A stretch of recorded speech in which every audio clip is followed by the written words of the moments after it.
So I've just started working with a new client. She's in her mid-50s, runs her own business very successfully. She's also caring for her mum about 3 days a week, and she's still got two teenage kids at home. And because I've been doing a lot of promotion recently for my next smoking cessation clinic, she told me that she had tried to quit not once, but 11 times. 11 separate attempts at quitting smoking.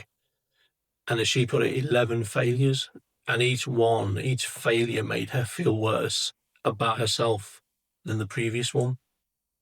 And within about 20 minutes of talking to her, it became very clear that this was never about willpower. I'm Tom Phillips. I'm a clinical hypnotherapist based in Liverpool. And for the last 10, 15 years, whilst I've been doing this kind of work with this type of client, there is a pattern that I keep seeing on repeat on a regular basis. And it's exactly this story that I'm telling you now. Capable, disciplined people who cannot understand why they can't shift a habit that on paper should be easy to drop, because we all know that smoking is bad for us. And so by the end of this video, you'll understand exactly why that is and why it has almost nothing to do with the cigarettes themselves. There was a report that came out this week, 4 days ago, as I'm recording this video, and it said that 54% of Gen X carers looking after their parents say that that is actually fueling burnout at work. 6 out of 10 are anxious about money and think about this 3 or 4 days a week. And if you're one of those people, you're part of a generation that's stuck in the middle of raising kids whilst caring for parents and still working full time. So you're probably spending on average at least a day and a half as a caregiver. And that's a second part-time job that is unpaid. But unlike raising kids, there's no end date. There's no milestone. They'll be off to uni soon. It's just an open-ended stretch of exhaustion with no finish line in sight. And here's the connection that nobody really makes. That chronic, low-grade, no-end in sight stress and anxiety is exactly the kind of environment that a smoking habit will thrive in. It's not because you're weak. It's because your nervous system is looking for anything that gives it a 5-minute permission to have a break. So I want to reframe exactly what that cigarette means for all of my clients. It's not just about the nicotine and the craving. It's about the break, the 5-minute break that cigarette gives you, the socially acceptable break. That one moment in a 24-hour schedule where you're a caregiver and you're a parent, and those 5 minutes when nobody expects anything of you, they're your 5 minutes.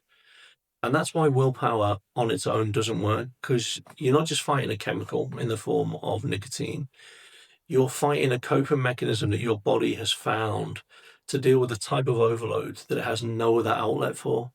And if you try and remove that with sheer discipline, without removing the underlying stress, you're just taking away the release valve, and your body will push back on that.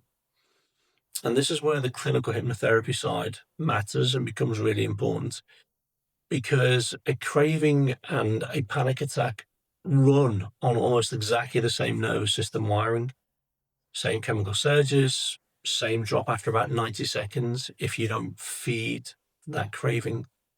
And understanding that changes everything, because it means the goal is never to have more willpower.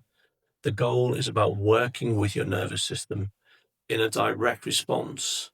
And that's exactly what clinical hypnotherapy and other modalities like NLP will help with.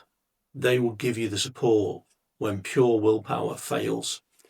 You're not arguing with the habit, you're addressing what lies underneath it. And there are some practical things that you can do starting from today. The first thing to do is name it, don't fight it. So next time you have a craving, say to yourself, this is my nervous system, not danger, not a panic attack. That's it. You're not suppressing it, you're just correctly labeling it. And 90 seconds later, it will pass on its own, and it will do that every time.